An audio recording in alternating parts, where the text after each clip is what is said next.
On the outside as they race the clock here at the U.S. Speed Skating Olympic Trials. Ernie Jansen coming to you tonight from West Allis, Wisconsin.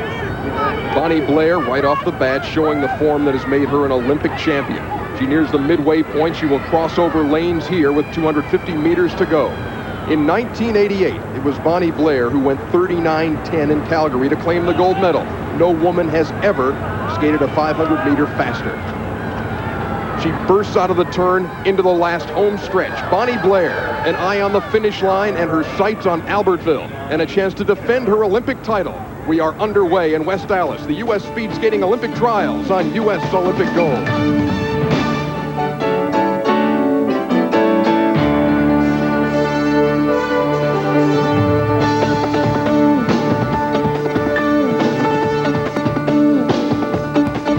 As you can see, we've got some fast action for you tonight. Hello, everyone. I'm Nicole Watson. As we gear up for 1992 here on U.S. Olympic Gold, the excitement and intensity builds to see who will qualify for the upcoming Olympic Games. Tonight's program will take you one step closer to Albertville as we bring you the U.S. long track speed skating trials. After his personal trauma touched America's hearts in '88, Olympian Dan Jansen is back. And with new spunk and old charm, world record holder Bonnie Blair is at it again in the women's 500. Now let's go out to Ernie Johnson and former Olympian Leah Miller in Wisconsin. All right, thank you, Nicole Watson. A bit on the chilly side here in West Allis. Ernie Johnson here for the U.S. Speed Skating Olympic Trials, along with a 3-time Olympic silver medalist and 2-time world sprint champion Leah Miller. Leah, you look at this U.S. team, some great talent. People like Dan Jansen, the disappointment of 1988, the 2 slips. He looks like he's back and ready to go. Dan is mentally tough this year. He started the year real hard, and he's, I think, going to be unbeatable. How about Bonnie Blair? She set the world record in Calgary in 1988, and at 500 meters, she's darn near unbeatable. Well, Bonnie knows what she's capable of, and she's proved it to the world before.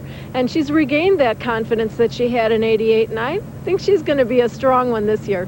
Flaim was a medalist in Calgary, but then a left knee, he had arthroscopic surgery. Is he back 100% ready to go? I think Eric is probably stronger than I've ever seen him, but I think mentally and technically, he's got a little bit of work to do. Those are some of the names we're familiar with. How about some unknowns? Somebody who might come out of nowhere and surprise us here. Well, in the skating community, there's not going to be anybody coming out of nowhere, but for the general public, you won't have heard of Brian Wanek, and he's our best distance skater.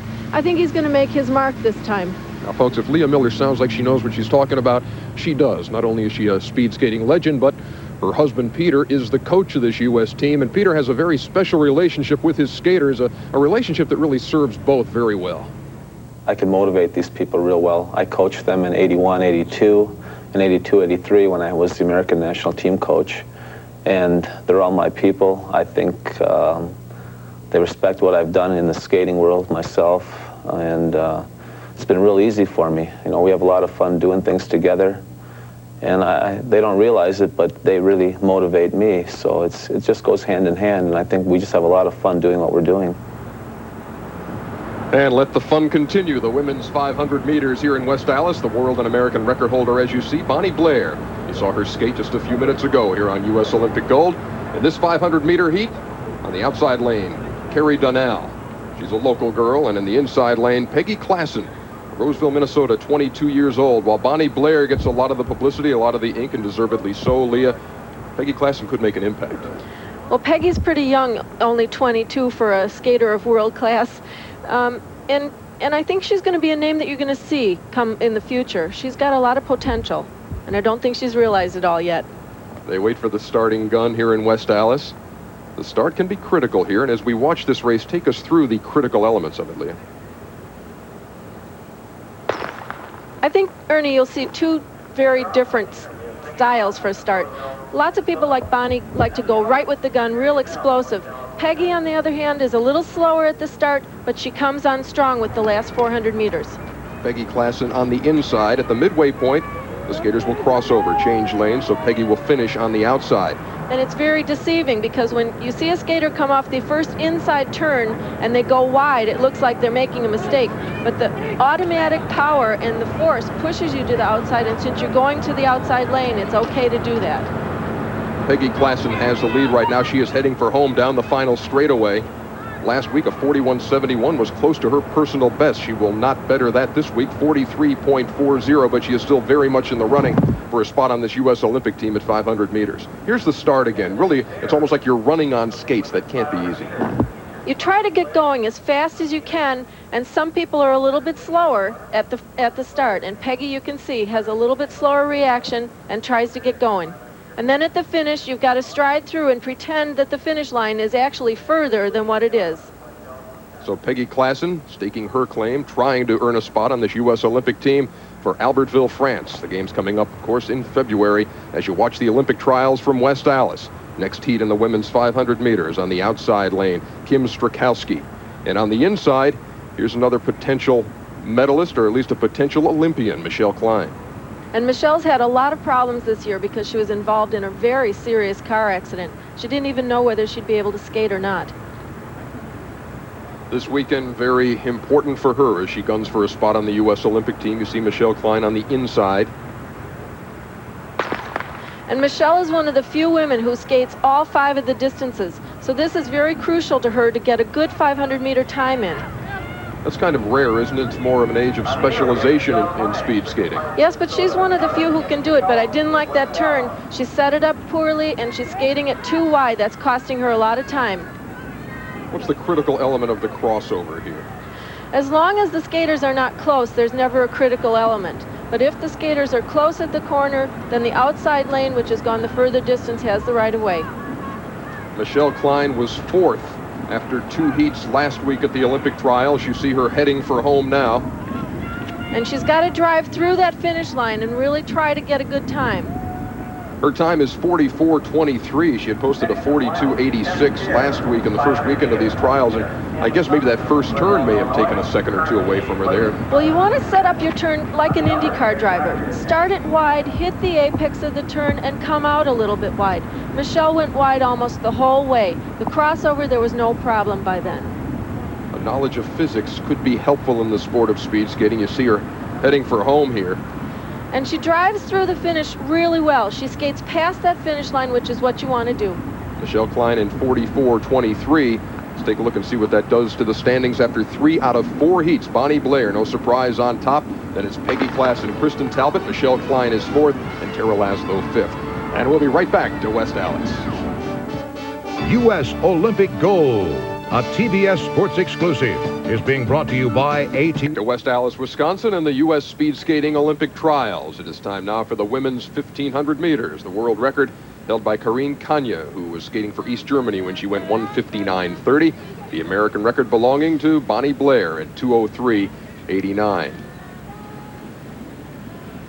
These two were evenly matched last week. In this heat, Chantel Bailey and Tama Sundstrom, only about 23/100ths of a second separating them. Leah, what about Chantel?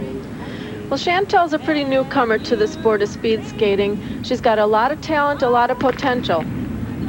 They have a pretty good start, and in the 1,500 meter, you don't want to get off to a real quick start because you don't want to jar those muscles. You want to get off smoothly, get into your rhythm, and get into a comfortable pace so that you can last the whole 3 3/4 laps. The 1,500 is kind of an in-between race, Leah, because we've seen the 500, and that's a sprint, and this is not exactly a sprint. It's not exactly a long distance. How do you train for this? Well, this is probably one of the most difficult races to train for because you have to have some sprint and some degree of distance capabilities. There's a slip. Yeah, Chantel went real wide on that corner. She was lucky to recover. But you can lose a lot of time from just one little slip in a race like this. And sometimes it can really, disturb your muscles to the point of maybe even creating a Charlie horse or something and cause you to tense up. And it takes you a while to just get back on stride here, and Chantel Bailey trying to do that right now after the slip in the turn. The other thing I'm worried about in this race, Ernie, is that they were so close last week that instead of really shooting for the time, they look like they're skating against each other. And so it's going to be a cat and mouse. Whoever has the inner lane is going to pull ahead. Whoever has the outer lane is going to lag behind. And instead of establishing a really competitive time, they may just be going out to beat the other girl. Kind of difficult to do, though, too, and you say they're young skaters, and so maybe that's something they haven't really learned yet. Well, that's also one of the responsibilities of the coach, to put you on the schedule that you talk about, and then every lap is just a repetitive time, which you've done done so many times in training anyway, you know that you can go out and skate 5 or 10 laps all in 33 seconds, 33 seconds. They've got 1 lap to go here, and I think Tama's going to try and use Chantel because Tama's going to finish. She's on the outside lane now. She's going to finish on the inside lane. She can see Chantel in front of her now as she comes around that corner, and she can use that focal point to maybe quicken her own pace and catch up with Chantel. Tama Sundstrom on the inside, Chantel Bailey on the outside. They hit the last turn. And it's unusual to see them swinging their arms because sometimes that pulls you off balance. After you've skated the metric mile, you're a little tired, and any little off-kilter thing can throw your balance right out the window. Tama Sundstrom has the lead. Let's see what she does as we cross the line and you take a look at the clock. Tama Sundstrom with a time of 2:18.90 compared to 2:19.63 for Chantel Bailey. Both were back in the pack. Here's another look at the slip by Chantel Bailey. She's way out of whack with her balance. Her hip needs to be over her skates, and you can see that neither one is over or under the other. And the finish here with Tama coming in strong. She wants to, again, keep her balance, keep that position, and skate through the finish line. She does it well. Tama Sundstrom with a time of 2:18.90 in the women's 1,500 meters. In this next 1,500 pair, we see Bonnie Blair. We've already seen her once tonight in the 500. She won the Olympic gold medal at 500, a bronze at 1,000. Why skate the 1,500? Well, actually, I've always tried to skate the 1,500. That's always been a good training race for me for my 1,000. But last year, due to the competition schedule we had, the traveling schedule we had, I didn't skate as many 1,500s as I would have liked. And now I'm definitely skating them again like I had 2 years ago and prior to that. And I haven't felt like I've had as good as 1,500 as I know I can. There's been some variables in there that have kind of limited, I guess, my 1,500s, but I still think I have some good 1,500s in me. Although I'm not training for the 1,500, once again, I'm using the 1,500 as training for the 1,000. They wait for the gun. This is a good race for Bonnie this year. She has a little bit more confidence in the distances, and she knows that this race is going to just make her stronger for the 1,000 meter and the 500. It's like she caught the cone there on her at the end of her first straightaway. Bonnie Blair coming in front of our broadcast location right now. The world's best at 500 meters, skating the 1,500. And she makes it look so easy. She's got a nice fluid stroke.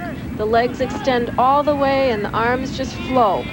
You can almost equate it to a golf swing, because a lot of times you'll see somebody who really appears effortless, hits the ball a long way, and other guys really crank it up. You see every muscle in their body twitch when they hit it, and it goes nowhere. And really, the same applies for speed skaters. We saw Dan Jansen earlier, or we've seen Dan Jansen, and he's been very strong. And Bonnie Blair is another example of that, a world-class skater. And even though Mary Doctor beat Bonnie Blair last week at the first set of trials, I don't think Mary is a factor in Bonnie's mind in this race. Bonnie looks to me like she's in her own rhythm. She's got her mind set on what she wants to do. She's out there focused on what she has to do, and Mary is not even a factor. Getting her time, getting some encouragement from the sidelines there as she makes her way around again the other turn. Mary Doctor, also an interesting story, going for her 4th Olympic team. Never won a medal, trying again to take a shot at Olympic glory. Here comes Bonnie Blair past us. With 1 lap to go, you can see that she looks a little bit tired, but she's really maintaining her position, sitting well over her skates, extending her legs, keeping the arms flowing and not too jerky. It looks real good. How much will you hold back in an attempt maybe to kick over that last 200? By the time that you skate races, you have skated this race often enough in training that it's almost something that you can do in your sleep. You're not really holding back anything because each lap is kind of a calculated time, so you can maybe skate 4 or 5 or 6 laps all at the same time. You see her come to the line at a time of 2:11 or 2:10.34, and that's much faster, almost 2 seconds faster than her time of last Friday. When Bonnie comes out of this crossover, you'll see she kind of just drifts off to the outside of the track because she knows she has to change lanes, and this is where the coach talks to his skater. She stays nice and low, getting as much extension as she can out of those tired legs, but finishes real hard out of that last turn. Bonnie Blair, a crowd pleaser heading to the line. The world record holder in the 500, showing her stuff in the 1500. And we'll have more of the women's 1500 meters when U.S. Olympic gold continues after this. To what has become a crystal clear Wisconsin evening as we're watching the speed skating Olympic trials here on U.S. Olympic Gold. We're in the midst of the 1500 meters. Chrissy Lemons on the outside. Jamie Strakowski of the skating Strakowski family on the inside.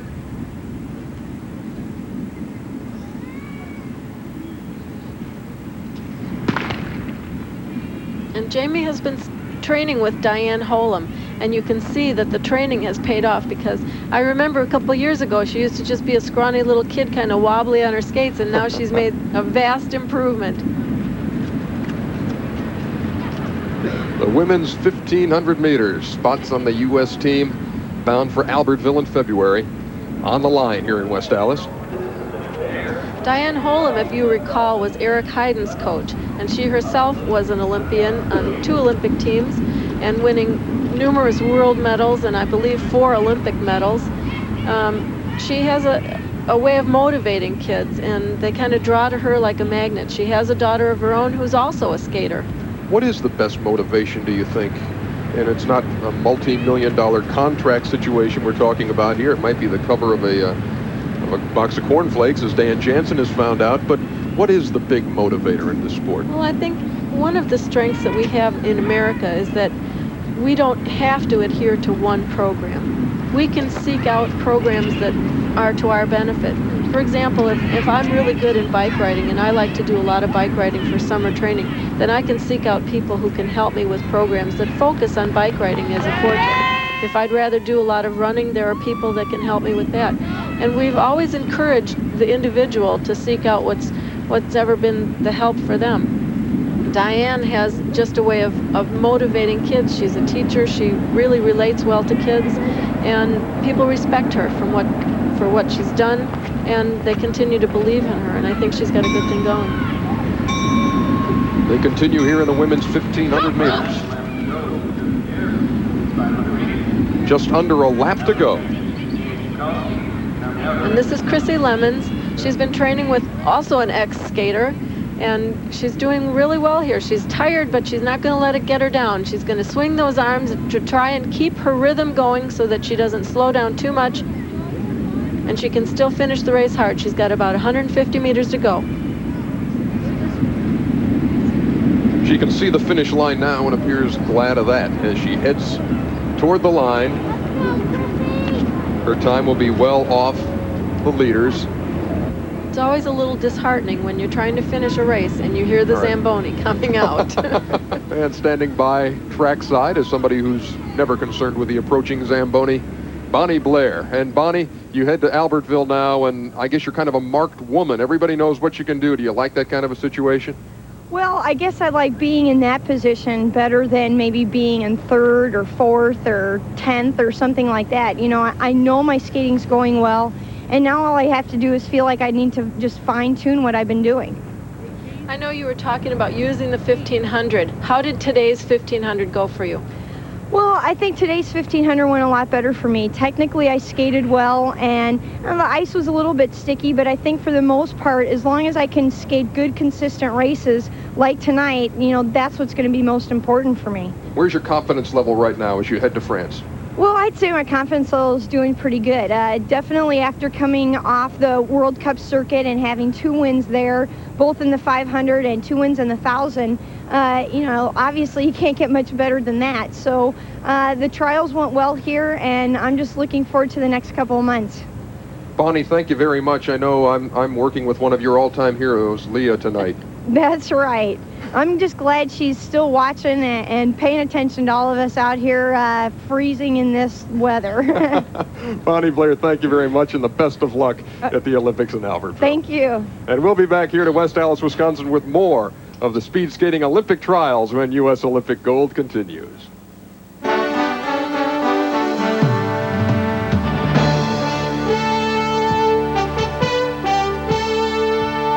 Skating Olympic Trials. Results of the women's 1,500 meters. As expected, Bonnie Blair tops the list. Mary Doctor will be going to her 4th Winter Olympiad. The surprise there, Michelle Klein finishing 5th. She was almost 5 seconds slower this weekend than she was the previous weekend. And now let's move to the men's 1,500 meters. The world record held by Andre Hoffmann of Germany. That's a record he took away from Eric Flaim, who holds the American record. Flaim had the world record for just a few minutes at Calgary before Hoffmann took the ice. You'll see Pat Seltz on the outside, Brendan Eppert on the inside in this men's 1,500 meter heat as they dig in and wait for the gun.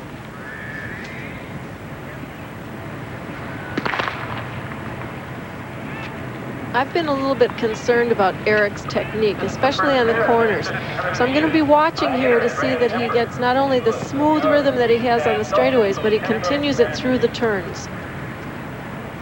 Brendan Eppert on the outside, Pat Seltz on the inside lane.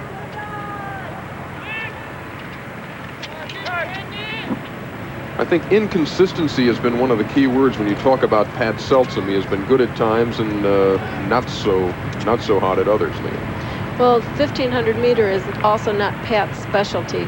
He's more of a sprinter, so I would expect him to be getting real tired about halfway through this race. Brendan Eppert is kind of a newcomer to the sport. He's been skating for a couple of years, but I think this is his first Olympic trials. They are gunning for spots on the U.S. team that competes in Albertville in the Winter Olympics. Watching the Olympic trials from West Allis, Wisconsin. In the 1,500 meter, you have to kind of gauge yourself on a schedule so that your laps are consistent, so that you don't expend too much energy in one lap and then have nothing left to carry you through for the other 3. In this race, you'll see they're coming down here now with one more lap to go. Their split time is about 1:20.8, and that's about a 2:02 schedule.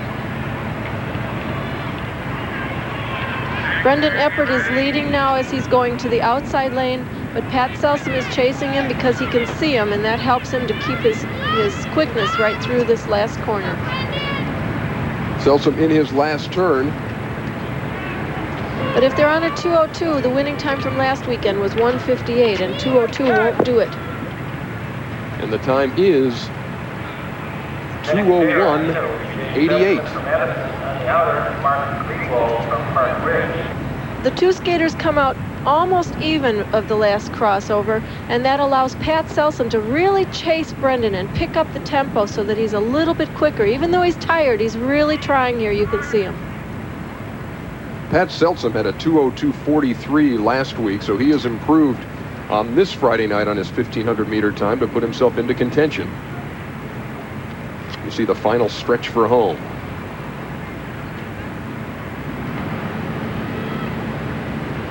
It is tough to beat this next pairing in the men's 1,500 meters. The top 2 finishers from last weekend, Eric Flaim and Brian Wanek, the only guys to break 2 minutes in the 1,500 meters. Eric Flaim, of course, won a medal in Calgary in 1988.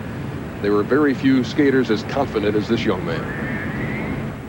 My philosophy is this: I can only do my best. So every time I go out there, I do my best. And I don't worry about anyone else. I mean, sure, I watch, see how they skate, but it does you no good to be thinking about them the night before or weeks before, because you can't control them. I can't control what Brian Wanek does. I can't control what Johan Olofsson does. And, I mean, I want them to skate as good as they can, and if I beat them, then that's great. You know, I don't want to beat someone if they're not skating up to their potential or if they're injured or something. So, but I don't worry about them. I just worry about myself, and I just try and keep a positive attitude. Be very positive, and everything that goes into my head, put into a positive light. And you got to be aggressive. You got to bring up your races hard, and you can't be afraid of dying or of not being in shape or anything. And I'm not. I'm very positive, and I go out and I do my best. There's the gun. It's a fair start in the men's 1,500 meters. Eric Flaim is on the inside. Brian Wanek is on the outside.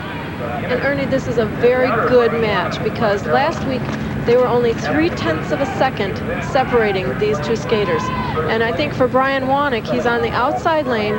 He's going to be able to see Eric for the whole race.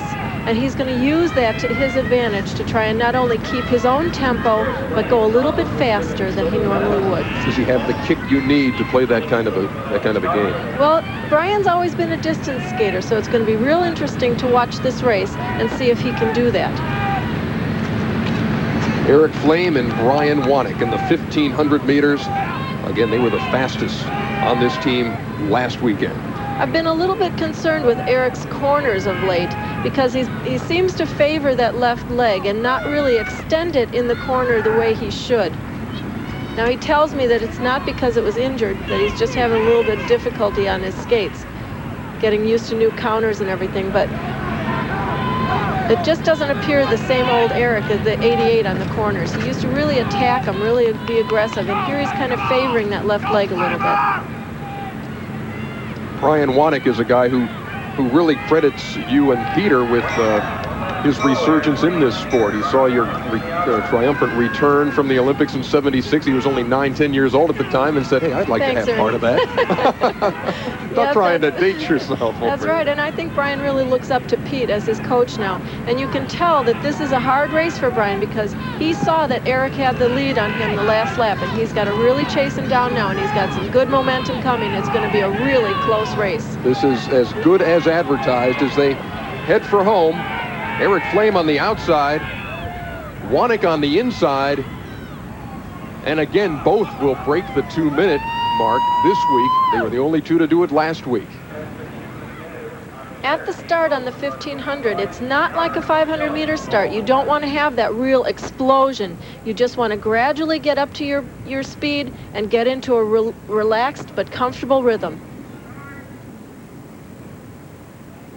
At this crossover, you can see that Eric is really focusing on Brian, who's ahead of him, kind of drafting a little bit and then pulling ahead of him. Using that focal point, he goes into the turn. Brian's a little bit off the blocks, and Eric comes through past him on the inside track. And at the finish, the last 100 meter, it's head-to-head. It's just who can gut it out the last 100 meters. This is a very difficult race because it's not a sprint, it's not a long distance, it's right there in between, and it does take its toll. But the time now has almost become a sprint time. So that's as good a race as we thought it would be. Are you surprised that Wanek was able to nudge out Flaim? Not at all. He's the distance skater. He's come into the season with a lot more confidence than I've ever seen him have, and he knew last week that his skates weren't exactly where he wanted them to be. 3/10 of a second off. The men's 500 meters here in West Allis. The U.S. Speed Skating Olympic Trials. Uwe Jensmai of Germany holds the world record at 36.45. The American record held by Nick Thomas, 36.23, though that was not recognized because it was not a sanctioned event, even though it is better than the actual world mark. Mike Whitty on the outside lane. And on the inside, David Cruikshank. David Cruikshank stood fourth after the first two heats last weekend here at the Olympic Trials. He's kind of like the guy on the bubble that you'd see at the Indy 500 trials, trying to hold on to that spot. And many people have thought that David Cruikshank is one of the most talented sprinters to come in for a long time. Cruikshank on the inside. Heads into the first turn and moves toward the crossover. He had a pretty good first 100 meter, and he's got to really put the power on now to finish this race hard. David Cruikshank, hoping for a spot on this U.S. Olympic team in the 500 meters. He was fourth after the first weekend, and he heads for home about 50 meters from the finish. And he's really putting on the speed now, Ernie. 38.15 for David Cruikshank. That's the best time he has had. Last weekend, neither of his times were that fast. You can see he's really trying to hold that turn so that he can use the power that he gets, the speed that he gets coming off that small inner radius. You check out the thighs on these guys, it is scary to look at the way these guys are built in the legs and using all that power as he comes down toward the line. David Cruikshank with a time of 38.15. You've said he's a good pressure skater. And he's shown it right there because this is the weekend. The fans here in West Allis have been waiting for this. Their hometown hero about to skate. This is Chris Shelley, but the hometown hero on the inside lane is Dan Jansen, trying to overcome the disappointment of 1988. Well chronicled by now, his 2 falls as he skated first in the 500 meters after learning that his sister Jane had lost a long battle with leukemia. His is a courageous story, and he takes off from the line now in the men's 500 meters. And Ernie, I think Dan exemplifies an epitome of a sprinter. I mean, he's strong, he's quick.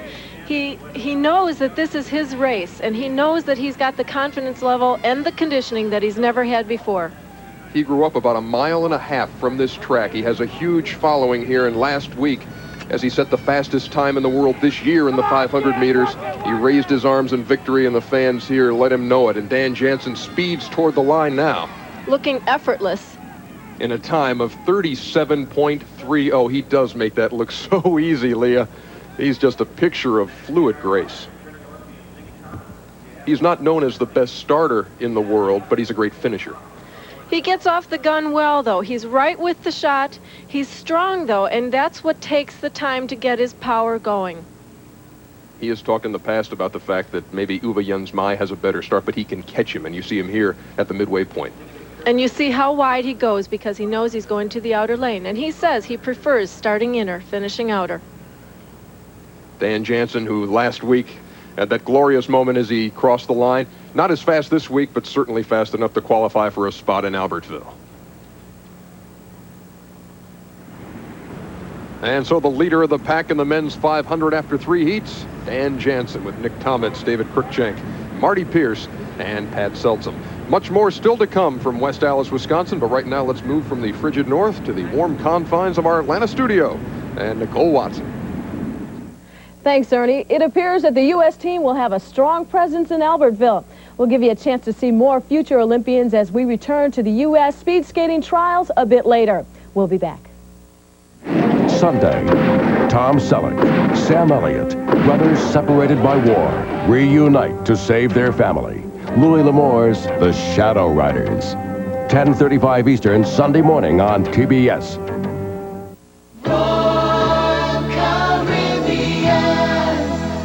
Turquoise seas surround you, gentle breezes come to play.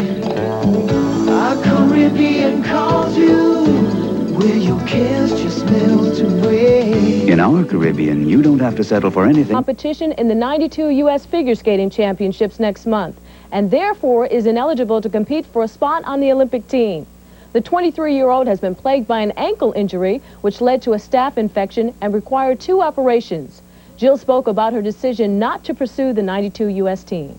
The main reasons why I decided was, one, most importantly, was I was really having a lot of constant trouble with my ankle and boot problems, equipment problems, and it was becoming so frustrating to me to keep trying to skate with pain. And I kind of came to a point where it was like, if this shouldn't be painful. I mean, there's days that I fall down and it may hurt, but lacing up a skate was painful. Jill has made it clear that she is not retiring or turning professional. Without her, the 3 spots on the U.S. Olympic squad will probably go to Tanya Harding, Christy Yamaguchi, and Nancy Kerrigan. They were the top 3 at the 1991 Nationals and World Championships. Right now, let's send you back out to Wisconsin for more speed skating. All right, thank you very much, Nicole Watson, back here in West Allis, Wisconsin, the U.S. Speed Skating Olympic Trials. Let's take a couple of minutes here and talk to the guy. Got the impression you kind of enjoy being paired with Eric Flaim. You guys were 1-2, and it really seemed to give you a boost. Well, absolutely. Anytime you can be paired with the top skater, it gives you more adrenaline. It makes you go faster. Every lap is faster than it would be if you were skating with somebody vastly different time from your own. And, of course, Eric being the defending silver medalist, that's an event I hope to do really well in Albertville. So hopefully when I know I can beat Eric, it gives me a lot of confidence beating the international competition in February. Well, you had a really strong race. It didn't look like there was a time when you lost concentration or sight of what you wanted to do. I tried to keep it. We talked about the race times with my coach ahead of time, and I was trying to keep on those lap times. Last week, we set the same lap times. I fell off a little on the last lap last week. This week, I was able to hold a little better, possibly because of Eric, maybe because just personal adrenaline. But I tried to stay concentrated, and I think I did okay. Brian, tell me the story about 1976. You're here in Milwaukee, and here comes the big welcome home party for Peter and Leah. And was it really an inspiration to you? Oh, it really was. That was like my first year in speed skating. I'd played hockey a couple years before that, and hockey was fun. I enjoyed it a lot. But that was the year my parents first got me involved in speed skating, and being from Mequon, and Pete and Leah were in Mequon at the time, and that was the first Olympics I was able to see on TV, to my recollection. And it was just a huge mental thrill to be able to watch people from my town win an Olympic gold medal. And then I got to go to meet them at the welcome home celebration in Mequon. That was just the coolest experience for me. Well, and then years later, I get to be coached by them, best friends with them. It's really fun. You may be in for a cool experience of your own in Albertville. Thanks for joining us, Brian. My pleasure. Thank you. Well, Brian Wanek may have won the battle with Eric Flaim, but couldn't quite win the war. Flaim by a fraction of a second over Wanek. Chris Shelley third. All three can make their travel plans for Albertville. Moving now to the women's 500, the fourth and final heat. And folks, you're looking at a couple of U.S. Olympians who will be in Albertville. Mary Doctor, this will be her fourth team. She's already qualified in the 1,500 meters. And this is Peggy Klassen, who stands second in the 500 meters after 3 heats. You count your 3 best scores and drop your 4th. And Ernie, my concern with this race is that Mary is not your 500-meter specialist. She's a little bit slower off the start. Peggy's a sprinter. Peggy's got the further distance to skate, but they may come out even at the turn, and then we're going to have a problem at the crossover. Here is the first turn. Let's see how the crossover goes. Yep, this is just what I was worried about. They're coming out about even. Mary should yield to Peggy, let Peggy go by her, and that's just what she did. Sometimes in that position, the person on the outer gets a little bit of spark because they've got to speed up to get by her. Peggy Klassen and Mary Doctor. You see, Mary Doctor's got the 1988 skin there. It's her 4th Olympic team. What a great Olympic trials for her this year. She should be very proud, and Klassen there is going to cross the line in a time of 42:21. Again, let's take a look at the crossover as you talked about it, Leah, and the concerns that you would have being in this situation. Well, the problem here is the person on the outer has skated the further of the 2 distances, so she should have the right of way to cross first. That means the person on the inner has to go a little bit slower, back off, and allow that person to cross in front. So Peggy Klassen in 42:21, standing second overall after 4 heats. And now a bit of a buzz through the crowd here in West Allis because the world record holder Bonnie Blair is on the ice. She's matched up with Chris Whitty in this final 500-meter heat. Bonnie Blair, the world record holder, 39.10 seconds. She's nailed down a spot in Albertville. Leah, what does she try to accomplish in this heat? Well, the conditions tonight are not what you'd call optimal, so I think we can see Bonnie skate a consistent time, probably in the 40s or low 41. When you watch her skate, is there anything that if you could take her aside you would change or try to improve?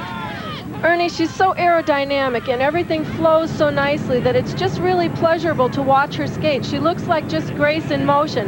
The thing that I'm thinking when I watch this race, though, is in 1980 at the Olympic trials, Bonnie Blair was paired against me, and I was the veteran, and so poor Chris Whitty is now the newcomer paired with the veteran Bonnie Blair, and Bonnie is just flawless tonight. It can be a bit intimidating when all you get to see is the backside of Bonnie Blair, and a lot of skaters know that feeling. Bonnie Blair in 40.80.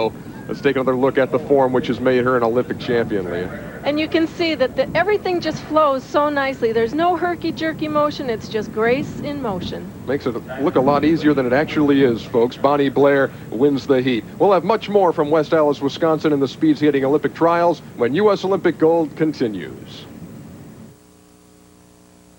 This back to U.S. Olympic gold, West Allis, Wisconsin, the U.S. speed skating Olympic trials. In the 1988 Olympics, the lasting image was that of Dan Jansen, his head in his hands just moments after he had fallen in the men's 500 meter. It occurred the same day he learned of the death of his sister Jane, who had died of leukemia. Later in those games, he would fall in the 1,000 meters. Now Dan Jansen is back and looking toward 1992 and Albertville, and he spent a few minutes with Leah Miller. 1988 for me was the whole year was difficult, not just the Olympics. I mean, Jane fought leukemia for the entire year leading up to the Olympics, and so it was a lot of ups and downs for my whole family. And the fact that she happened to pass away on the same day of my race is who knows why that happened, but it did, and there's nothing I can do or could have done to change that. And my performance, I think in a sense I wanted to go out and race and do my best, but in another sense, maybe there was something there I wasn't going to let myself win, because I think I would have felt guilty had I gone out there and won on the same day of her death. And I mean, maybe that's a way for me to rationalize the falls, but I think there's something to that.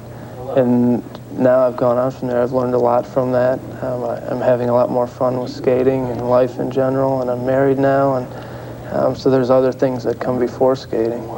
If you could describe what you would consider your ideal race, like if you're dreaming about an ideal race, or you're picturing it in your mind, as a lot of athletes visualize races, what would it be?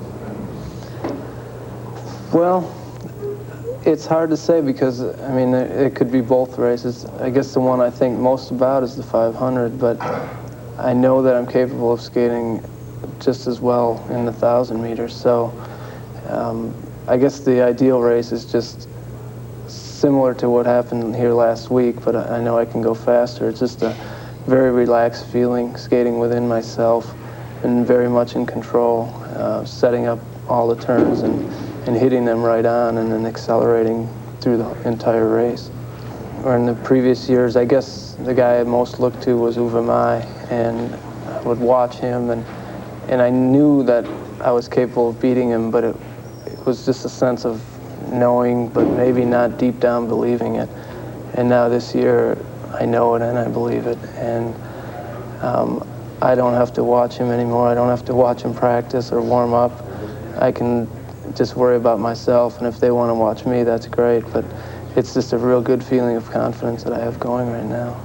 And we'll be seeing Dan Jansen in action in the final 500-meter heat when U.S. Olympic gold continues.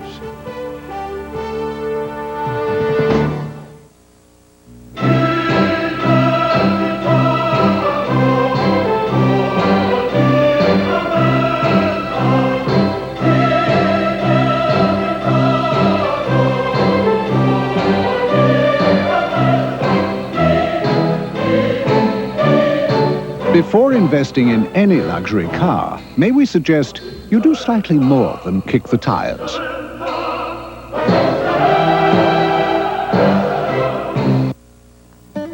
As usual, my brother found a way to get me in trouble. And by the time I got out, our bus was gone. And so was he. That's when I started running, because no way was I going to let him beat me home. At AT&T, we know every great athlete has been inspired by someone. As a proud sponsor of the U.S. Olympic team, we salute them all. My brother, he still gets a kick out of seeing me run. In the town of Lake Edna, after the Christmas pageant, everyone gathered at KFC for the $9.99 holiday deals. The three wise men shared a meal of chicken with mashed potatoes, gravy, biscuits, and coleslaw. The cows and the sheep grazed on 3 kinds of chicken in a variety bucket. And the angels had wings. Hot wings, that is. The KFC holiday deals, just $9.99. Get them in Lake Edna or your neck of the woods. Sunday night on TBS. The man's gonna get himself killed here. No! A lawman in the wrong place at the wrong time. He don't learn, does he? Burt Lancaster will stop at nothing for justice. I should have killed you 3 days ago. Even if it means his life.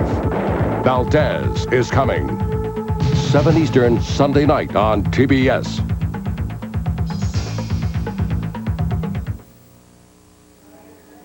And welcome back to U.S. Olympic Gold, West Allis, Wisconsin, and the speed skating Olympic trials and the results of the women's 500 meters. Here are your Olympians for the U.S. Bonnie Blair, Peggy Klassen, Kristen Talbot, Michelle Klein, and Tara Laszlo.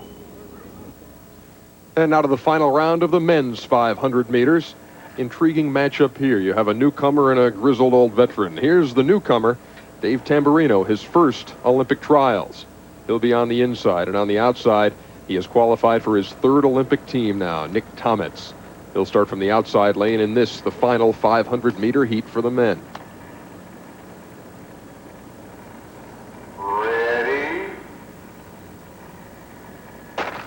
I think the conditions tonight are good enough for Nick to skate in the 37s, but I wouldn't expect him to skate, you know, a world record time or anything.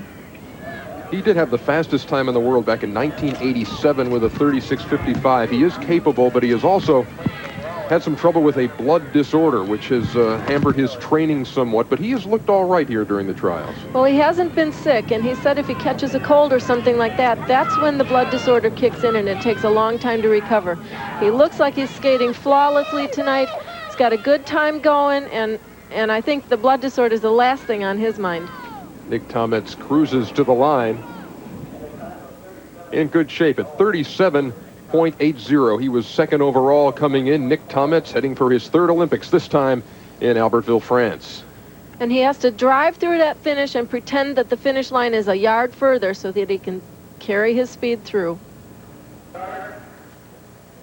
One of the major reasons the fans encircle the oval here is to get a look at this guy, Dan Jansen. He is in this next pair along with Brendan Eppert. Eppert will be on the inside. Dan Jansen, who has skated the fastest 500 meters in the world this year, in the outside lane. And he did that in these Olympic trials last Friday night, and that really pleased the hometown fans here in West Allis. He grew up, it's a mile and a half from here, and many has got to follow him. And I think you can expect him to put in a really fast time tonight. Not quite as fast as the first night, but he's powerful. He explodes right from the start. And I don't think in Dan's mind there's another person on that rink tonight. He's just out there to skate his own race, and he's doing just that. Would there ever be the temptation, though, Leah, just to say, I'm just going to go for it tonight. I don't care if I slip or if it's not the most perfect race. I want to go for a record in front of these folks? Well, I think if the conditions were a little bit better, the ice is a little bit brittle, the wind is a little bit gusty, I don't think it's possible. Just a shade over 37 seconds for Dan Jansen, who just makes it look so easy. And for him it is, I guess, but it's a remarkable thing to watch. Dan Jansen, I think the focus at the start. Exactly. When you're at that start, you're thinking about how am I going to get down that 100 the fastest way possible. And he can explode like a cannon. There's the start, and here is the finish, and he's known as one of the best finishers around. And you see that ice just flying off the tips of his blades as he extends those powerful legs. Dan Jansen at it again, 37.02. And it is Dan Jansen who leads the qualifiers in the men's 500 meters. You look at the final results with Dan Jansen on top, Nick Tometz second, and David Cruikshank third. Let's take a look at the Olympic team as it stands right now. Leah, first with the women. Well, Ernie, this is my prediction, and I think this is going to stand with the exception of one possible girl, Chantel Bailey. Could bump either Maura or Angela, depending on what happens in the longer distances later tonight and tomorrow. And on the men's side, of course, Dan Jansen heads the list. What do you make of this team? I think most of these men can feel pretty confident about being new Olympians, with the exception, again, of what happens in the longer races later tonight and tomorrow. But for a maximum of 12 men, I think this looks like a pretty safe bet. The expectations are always high when it comes to speed skating. What will the Olympics hold this year for this team? Well, I'm really excited about this team. They've got a lot of talent, a lot of potential, a lot of proven ability there, and I think we could bring home 5 or 6 medals. It comes your way in Albertville in February. It's going to be shown on TNT, our sister network, and I'll be there along with Leah Miller. Leah, it's been fun having you with us this week. It's been a pleasure working with you. It's been a pleasure for me too, Ernie. Thanks a lot. Anytime. In February will be the next time. Let's go back now from West Allis to Atlanta and Nicole Watson. Nicole? Thanks, Ernie. Another great night highlighting the U.S. Olympic hopefuls. We wish them well in Albertville. Well, just wait until you see what we have for you next week. I'll tell you more about it after this.